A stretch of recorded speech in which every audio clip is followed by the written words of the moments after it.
When did the high school legend become a legend? We had this kid in our school named Derek, who barely spoke a word, quiet, hoodie up every day, sat alone at lunch, never raised his hand. If you didn't have a class with him, you probably wouldn't even know he existed, but those of us who shared his schedule knew the guy was scary smart, especially at math. He was the kind of kid whose homework got passed around before tests. So more than once a teacher used his assignments as the grading key still. He stayed invisible, never bragged, never joined any clubs, never even looked up from his desk unless called on. Then came AP Calculus. Our teacher, our Hoffman, was infamous. He'd randomly call on students during lectures and mock anyone who didn't have the answer immediately, not like teasing, either full-on public humiliation. He once made a guy cry during a pop quiz review. It was a cold Tuesday morning when it happened. Mr. Hoffman was in rare form, tearing through problems on the board, peppering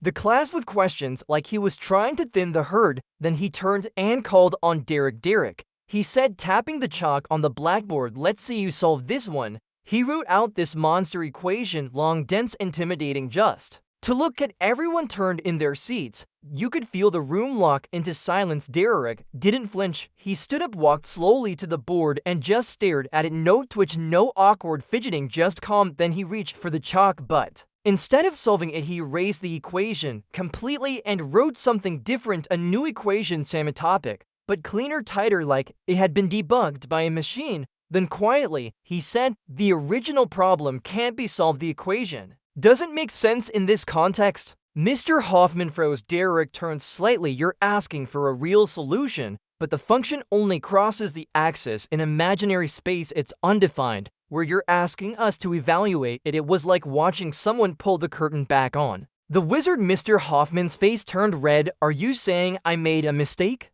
Yes, Derek said simply. What followed was 5 minutes of Derek breaking down the math behind the mistake, calmly walking the class through it line by line. It wasn't arrogant. It was clinical, like he was teaching. Mr. Hoffman tried to argue, but Derek already had it laid out. At one point, he paused and handed the chalk to Mr. Hoffman. You can try plotting it, he said. You'll see. Mr. Hoffman didn't. He walked over to his desk, flipped through his notes, checked the textbook. Dead silence. Then he muttered, class dismissed, and left the room. That's when everything changed. Nobody laughed or clapped. We just sat there trying to process what we'd seen. Derek went back to his seat, pulled his hood up, and opened his notebook like nothing had happened. By lunch, the story had already spread. Someone made a meme, someone else made a fake rap battle flyer. Derek versus Hoffman, final showdown. Even the seniors started nodding at him. The hallway. A few days later, a junior walked up and asked him for help on their stats homework. He helped them without saying much, just circled a few things and handed the sheet back. Teachers started calling him Mr. Derek as a joke. Mr. Hoffman stopped cold calling people in class. He still taught,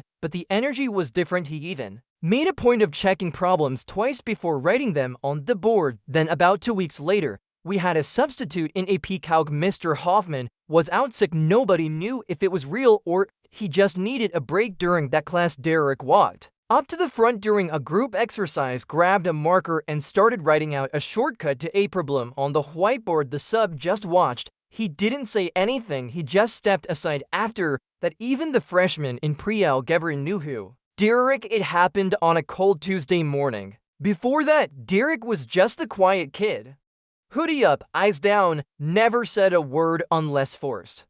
He didn't sit with anyone at lunch, didn't play sports, didn't join any clubs. Most people barely knew his name, but for those of us who had classes with him, we knew one thing: the guy was terrifyingly smart, especially in math. His homework was practically study gold. Teachers sometimes used his answers to grade everyone else. Still, he kept to himself, invisible, like a ghost with a backpack. Then came AP Calculus. And Mr. Hoffman. Mr. Hoffman was the kind of teacher who liked making kids sweat. He'd fire off questions like bullets, calling on students at random just to watch them stumble. If you didn't answer fast enough, he'd tear into you. Not teasing, humiliation.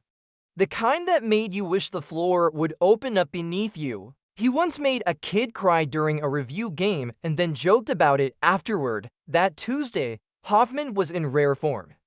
pacing the front of the class, slamming problems onto the board like he was challenging us to survive. Then he stopped, chalk in hand. He turned slowly to face the class. "Derek," he said, tapping the chalk twice. "Let's see you solve this one." He wrote out a massive equation, dense, intimidating, full of weird symbols most of us hadn't even seen yet. The whole room shifted in their seats. You could feel everyone go still, silent, eyes on Derek. He stood up, calm, no flinching, no awkward shuffle. Just walked to the board and stared at the equation. For a moment, he didn't move at all. Then, instead of solving it, he erased it completely. Everyone gasped. Derek picked up the chalk again and wrote a new equation. Same topic, but cleaner, sharper, more elegant. Like he debugged it using pure logic. Then he turned, voice low but steady. "The original problem can't be solved. The function crosses the axis in imaginary space. It's undefined where you're asking us to evaluate it." Dead silence. Hoffman blinked, face twitching. "Are you saying I made a mistake?" "Yes," Derek said plainly, no attitude, no hesitation. Just a fact. And then he taught the class for 5 full minutes. He broke the problem down, showed why it failed, explained the math behind it line by line. Not like he was bragging, more like he was just helping, precise, clinical, like a surgeon with chalk. Hoffman tried to argue, tried to save face. But Derek handed him the chalk. "You can try plotting it," he said. "You'll see." Hoffman didn't. He walked to his desk, flipped through his notes, checked the textbook, and then muttered, "Class dismissed," and walked out. No one clapped. No one laughed. We just sat there in stunned silence. Derek returned to his seat, pulled up his hood, opened his notebook like it was any other Tuesday. But that was the moment. By lunch, the story had spread like wildfire. Someone made a meme. Someone else printed a fake rap battle flyer. Derek versus Hoffman. Final showdown. Even seniors started nodding at him in the hallway. Teachers started calling him Mr. Derek like a joke. The juniors began asking him for homework help. He always helped, never talked much, just circled things and handed the page back. Mr. Hoffman? He was never the same. No more cold calling kids in class. He double-checked his equations, taught softer, like he'd been humbled. 2 weeks later, Hoffman was out sick and we had a sub. During group work, Derek walked up to the whiteboard and quietly wrote out a shortcut for the day's toughest problem. The sub just stepped aside, said nothing. After that, even the freshmen in pre-algebra knew who Derek was. That's when the legend was born. Not with a fight, not with some loud speech, just a kid with a hoodie, a chalkboard, and the truth. Story 2. Told my parents I'm done after years of being overlooked. A month later, they saw my name on a plaque and it left them speechless. My name is Noah. I'm 26 and there's one thing you should know about my family. They have a golden child. Noah is my younger brother by 2 years. He has been the star since we were little. He got the better room, a larger slice of cake, and greater applause. I used to tell myself I was only imagining it. Maybe I was overly sensitive. Perhaps I read too much into things. However, as we grew older, it became more difficult to ignore, particularly when it came to cars. Noah crashed his first car when he was 17 while texting and driving. My parents were unhappy for a week before surprising him with a newer model complete with a ribbon on top. If it were a prize, I saved for years to purchase my second-hand vehicle. No ribbon means no congratulations. Dad arched an eyebrow and murmured, "Don't get cocky. It's just a car." I remained silent. I'd become accustomed to drifting into the background while Noah basked in the spotlight. I studied hard, worked full-time during college, finished debt-free, and found a respectable job in finance. Meanwhile, Noah shifted his focus from one passion to another, including Jing, e-commerce, and cryptocurrency trading, all of which were supported by our parents. He termed it finding himself. I called it freeloading, but I remained silent. I felt if I kept doing my own thing, they'd ultimately recognize me for who I truly was. Then came the moment that started everything. It was a wet Thursday when my automobile died. I was driving home from work, the same route I'd taken 100 times before, when the engine sputtered and died right in the midst of the highway off-ramp. They towed it to the shop. The mechanic took one glance and informed me it wasn't worth repairing. Transmission was shot and a few other items were on their final legs as well. I still recall standing in the garage, hearing the estimate, doing the math in my head, and realizing that I couldn't afford a new car right soon unless I spent every penny I had. That night, I phoned my folks, not to beg or anything, just to talk, to tell them what happened and perhaps to see if they'd offer a modest loan to help me out temporarily. I wasn't expecting much, but I certainly didn't expect what I received. Dad sighed as I brought up the automobile. No, Dad replied, as if I were a child who had broken a vase. You're an adult now, you make your own money, figure it out. Mom added in with her usual soothing, enabling tone, we've done enough for you. Sweetie, maybe try budgeting better. I was struck into silence. How can you improve your budget?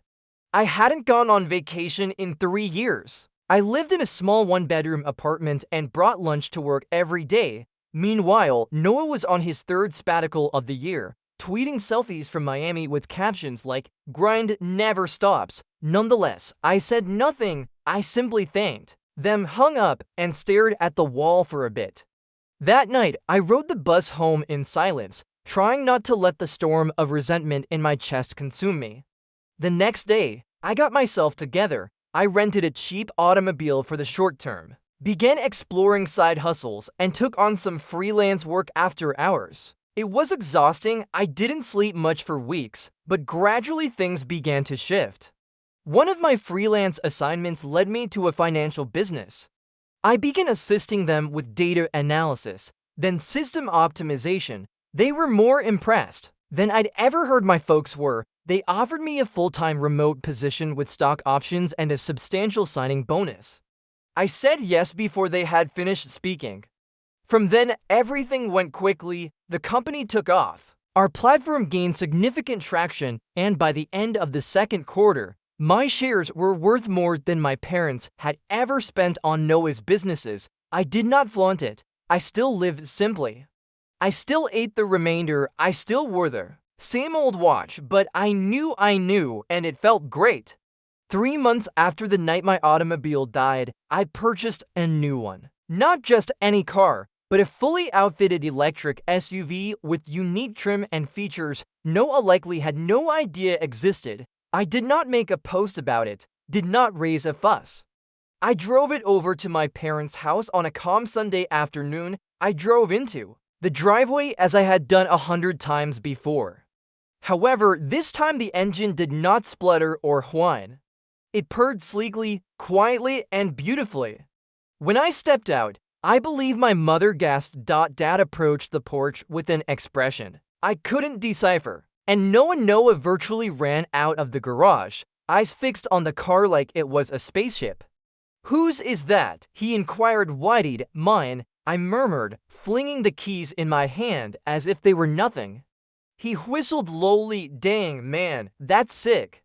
You think you could hook me up with one too? I looked at him. I just giggled as I glanced at his fancy hoodie and the new sneakers he had bought with Dad's credit card last month. Figure it out, I said. The words landed harder than I expected. He blinked. My father's countenance darkened, and Mom tried to grin as if nothing was wrong, as if the tension was as thin as wet pavement, but I didn't stick there. I just gave them a nod and strolled into the home as if nothing had happened. But everything had, and that's when things really started to unravel because they understood how well I'd done for myself, and the mask began to fall. The questioning did not take long to start. That night, Mom sent me an SMS. We didn't know you had a new job. Why haven't you told us, sweetheart? I disregarded it not to be impolite, but because I wanted space. I'd spent years attempting to win their respect, curiosity, and fundamental decency. And now that I was finally doing well, it seemed like bait. As soon as I responded, They would relegate me to the role of the dependable older son, the one who had to understand, forgive, and provide. A day later, Dad called. Go straight to voicemail. By midweek, I had received a message from Noah, bro. Please let me know if you have any connections in your job. I am considering a career change into it. Hey, I almost laughed aloud. Noah, the person who criticized me for being a desk jockey, wanted in. I didn't respond. Not yet. Instead, I continued working. The startup was expanding quickly. Our product had gone viral in some financial circles, and now we're getting partnership offers from firms I used to fantasize about working with. I'd never experienced this level of momentum before. Nevertheless, with each victory, the weight of the past attempted to claw its way back. It's difficult to describe. Even after establishing myself, I could still hear my father's voice in my thoughts saying, "Don't get cocky." My parents asked me to supper approximately 2 weeks after the automobile was displayed. It's just me, not Noah. That was a red flag in itself. I considered saying no, but curiosity got the better of me. I drove up on a Saturday evening and parked the SUV slightly crooked, taking up more space than was necessary. Yes, it was a petty action, but I had earned it. Inside, everything was lovely. The table was set with Mom's fine china, which she only used on special occasions. There were even candles. It was the type of effort they generally saved for Noah's birthday. We're so proud of you, Mom told me the moment I sat down. Dad cleared his throat and commented, "It's impressive, Noah, very impressive." I nodded slowly and waited for the catch. It arrived before dessert. So Dad began chopping into his roast chicken. "Your brother's been struggling a bit. You know how it is, the economy is tough. He had to sell his gaming setup." I remained mute. "He's thinking about starting a small project." Mom said something tech-related. "And we thought, well, maybe you two could team up." I set down my fork. "Team up?" I inquired. "It's just you've got the know-how, the experience." "He's got ideas." I couldn't help it. I laughed. Not a loud, mocking laugh, but rather a gentle, skeptical one. He's got ideas. He couldn't even finish a coding boot camp without rage quitting because they made him debug his own work. Mom's smile twitched. "Noah, you're serious about this?" I asked, leaning back. "You really think I should hand him a lifeline after all these years of watching you hand him everything while I was told to figure it out on my own?" Dad's expression tightened. "That's not fair, isn't it?" I asked, my voice rising. "When his car got totaled, he got a new one in a week. When mine died, I got a lecture. When he dropped out of college, you supported his creative path. When I got promoted." Silence. Mom stared down at her lap and for once did not speak. I stood. "You don't get to decide now that I'm useful. I should share everything I worked for. You made it clear I was on my own. I just took you at your word." Dad opened his lips to say something, but I had already started toward the door. "Noah, wait," Mom called after me, but I didn't pause. I got into my car and sat there for a minute, breathing and letting the heat wash over me. Then my phone vibrated. Another message from Noah. "Dad claimed you were overly theatrical. Just help out, man. It's not a huge deal." I stared at it. Then I typed a single word and pushed send. No, this should have been the end of it. But Noah disliked being told no, especially because he was used to the entire world bending around him. So what did he do next? That's when things became pretty ugly. After a few days of stillness, I believed they'd received the message. Perhaps I might finally have some space, serenity, and a limit. But no, Noah wasn't wired that way. Neither evidently were my parents. It all started with tiny things. Mutual friends texted me to ask why Noah was unhappy or why I was so cold. One even said, "He told me you promised to help him launch a startup and then bailed at the last minute. Is that true?"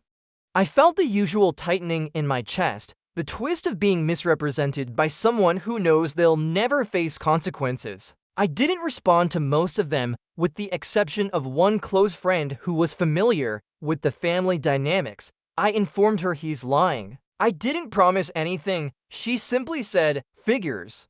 He's been talking about how you're suddenly rich." Jealousy. I guess it did not stop there. That weekend, I received a call from my bank. Someone tried to register a joint business account in my name. The branch manager reported it because the second applicant's information did not correspond to anything in my records. Guess who the second name was? Noah. He tried to launch a business in my name without notifying me, probably figuring I'd go along with it once it was established, as I always did. I was stunned, furious, embarrassed. I had to go in person to correct it, validate identity, documents, and make a few changes. They couldn't accuse him since he hadn't finished the process, but the intention was clear. He was once again attempting to use my name and work to obtain an advantage. That night, I approached him. I texted him first. "Meet me outside the house, not inside. I want this private." He responded with a thumbs up emoji. We met on the curb. Shortly after sunset, I parked across the street and remained standing, arms folded. He walked out in flip-flops with a smug look as if this were a small mistake. "What's up?" he inquired, appearing innocent. "You really tried to open a business under my name?" I asked quietly. He blinked. "What, dude? No. Just thought we could get things started and figure out the details later. You're overreacting." I stared at him. "That's fraud." "No, oh, come on. It's not like I was going to steal from you or anything." He laughed, waving it off as if it were nothing. "I just thought you'd be cool with it." "You never asked," I replied. "You assumed because that's what you've always done. You assume the world's going to hand you a ladder even when you're standing on someone else's back." The smile faded from his lips. "You think just 'cause you made some money, you're better than everyone now?" He said with anger. "No," I replied, dead calm. "I think I worked hard and you didn't. That's the difference." He scoffed. "You know what mom and dad said? They said you've changed, that the money's gone to your head." I clenched my jaw. "No, Noah. What's changed is that I stopped letting you all walk over me." He was quiet for a second before saying something that caused me to take a step back, not in fear, but in disbelief. "Fine," he replied coldly. "You want to play the lone wolf now? Don't come crying when things crash down. You think people like you keep success forever? Wait till that startup fails and you're back to eating our amen. At the time, I had no idea that something had hardened me, nor rage, nor grief. Just assurance that this was not a misunderstanding or sibling rivalry. This was pure entitlement. I didn't respond to him. I just turned around and went back into my car. 2 days later, I received another call, this time from my father. I let it go to voicemail. I was not prepared to hear the lecture or the guilt trip, but when I finally listened, the message later that night, my heart dropped. His voice was clipped, angry, not disappointed, and enraged. "Noah, we need to talk. Your mother's upset. Your brother said you threatened him, and we're not going to let you destroy this family with your ego. Call me back tonight." I looked at my phone, astonished. Has anyone threatened him? I had not even raised my voice. It struck me like a freight train. Noah was doing what he always did, playing the victim and turning the narrative upside down, but this time, he intended to weaponize it. My parents believed him, or at least wanted to, because trusting me would mean admitting they had been mistaken about him all along. That was the night I realized I needed to make a decision. I could either continue defending myself to people who didn't want to hear it, or I could do what I should have done a long time ago, walk away totally. But before I made my final decision, I needed to make one last move. Something that would make them all stop and notice me for the first time. Not the youngster in the rear, not the ATM, not the backup plan. I didn't get much sleep that night. My mind raced with plan rather than fury because for once I didn't respond. I was not playing defense. I was taking charge of the story. And if they were going to characterize me as selfish, arrogant, or harsh, I might as well make it memorable, not out of pettiness, but out of closure. First, I typed out a quick message for my parents. I listened to Dad's voicemail. I did not threaten Noah. I told him no. For once, if you want to trust his account of events, that is your decision.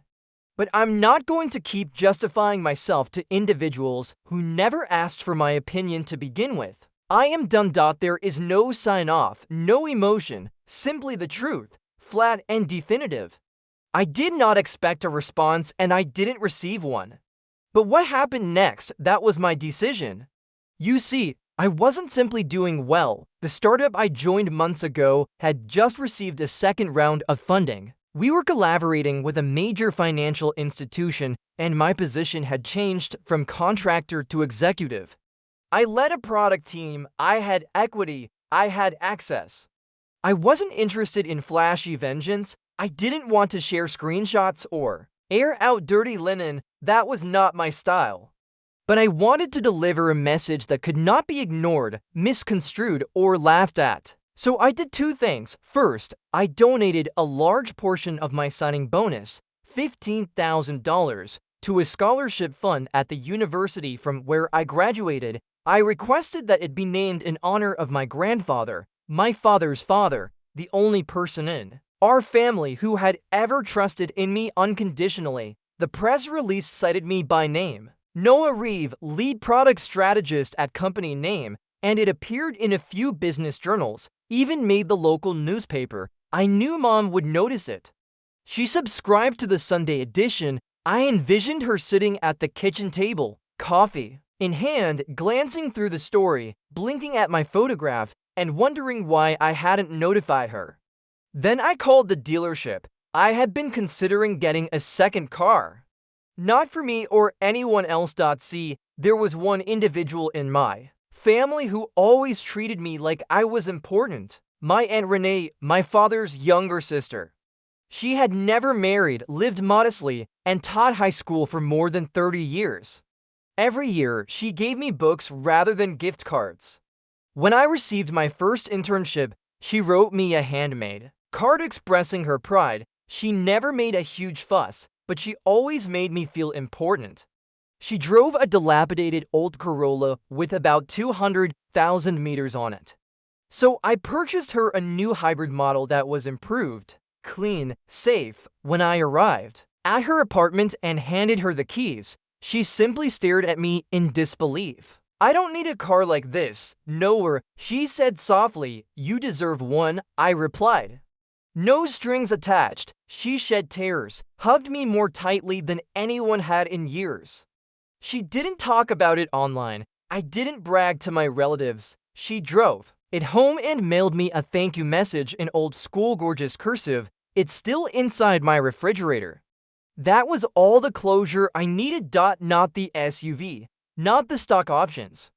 However, life has a way of bringing things full circle. A month later, I received a call from my cousin Sophie, Aunt Renee's daughter. She told me the news. My parents were invited to a local charity gala hosted by the university.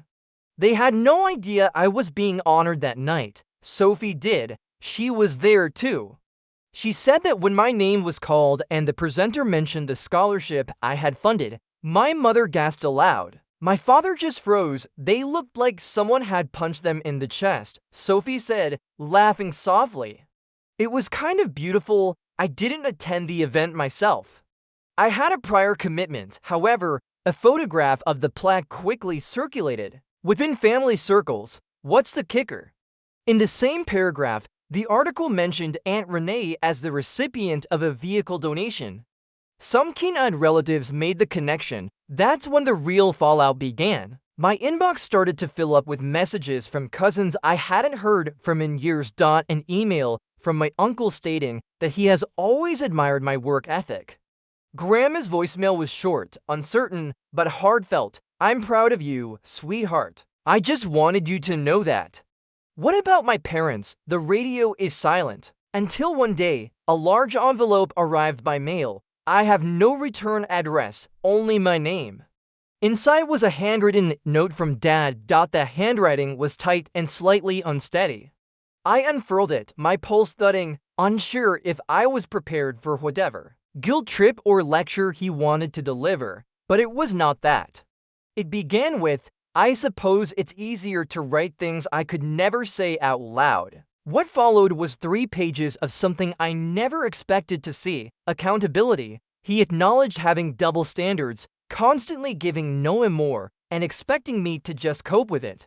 He wrote about how he felt he was teaching me strength and independence, but he now realizes he was simply withholding the love and support that every child deserves. He wrote that he saw the photo in the newspaper, that he had no idea what I'd been creating. Seeing the name Reeve in the headline made him realize how little he understood about the guy I'd grown into. Then he wrote something that left me speechless. "You don't know us anything, least of all forgiveness. But I want you to know I was wrong about you, about everything." He did not beg. He did not beg for money. He has just confessed. I sat on the floor, read it 2 or 3 times, and then cried. Not because I sought vengeance, not because I felt proud, because for the first time in my life, I felt noticed by the man who had spent years staring straight through me. In the weeks that followed, I did not rush to make a call. I needed time. Still do, but I saved the letter. I responded with a shorter, simpler message. I told him I appreciated his candor. I wasn't sure about what the future held, but I was willing to start a new chapter in which the focus was on respect rather than handouts or hierarchy. What about Noah, though? He did not alter. Last I heard, he tried to start a podcast with 2 of his pals. It fizzled out within a month. Then he uploaded a snapshot of a sports automobile to Instagram with the message, "Manifesting this." I grinned upon seeing it because I didn't have to clap back. I did not need to explain. I'd already accomplished what he never could.